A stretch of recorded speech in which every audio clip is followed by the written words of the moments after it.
దొంగ బంగారం స్టోరీ అన్నా. చివరి వరకు చూడండి. ఇదన్నా ఆ బంగారం అయితే ఎంత లెక్క చూసి చెప్పునా. వీడియోని కంప్లీట్ గా చూసి నవ్వండి. బిల్లు ఉందా? బిల్లా? నా బంగారం నేను అమ్ముకోవడానికి బిల్లు ఎందుకో? బంగారం అమ్మడానికి వచ్చాడు, బిల్ మాత్రం లేదు. ఏరా కొన్నేదా కొట్టేసినదా? లేదన్నా కొనేది అది. నిన్ను వచ్చా అంటే డౌట్ గా ఉంది, పోలీసు వాళ్ళకి ఫోన్ చేస్తా, వాళ్ళే చెప్తారులే కొన్నేదా కొట్టేసినదో. అన్నా అది కొట్టేసిన అదే అన్నా. చాలా ఇబ్బందుల్లో ఉన్నా, ఎంతో కొంత తిన్నా. అట్రా దారికి. బంగారం కంటే భయం ఎక్కువ. ఇదో 10,000. అన్నా మరీ 10,000 ఏందన్నా?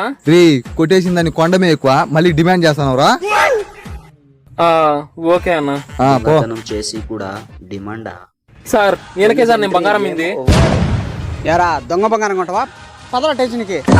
సార్ మాది పరువు గల కుటుంబం సార్, స్టేషన్కి పోతే బాగుండదు సార్. ఒక్క నిమిషం సార్. ఇదిగో ఈ లెక్క, ఈ బంగారు తీసుకొని నన్ను వదిలేను సార్.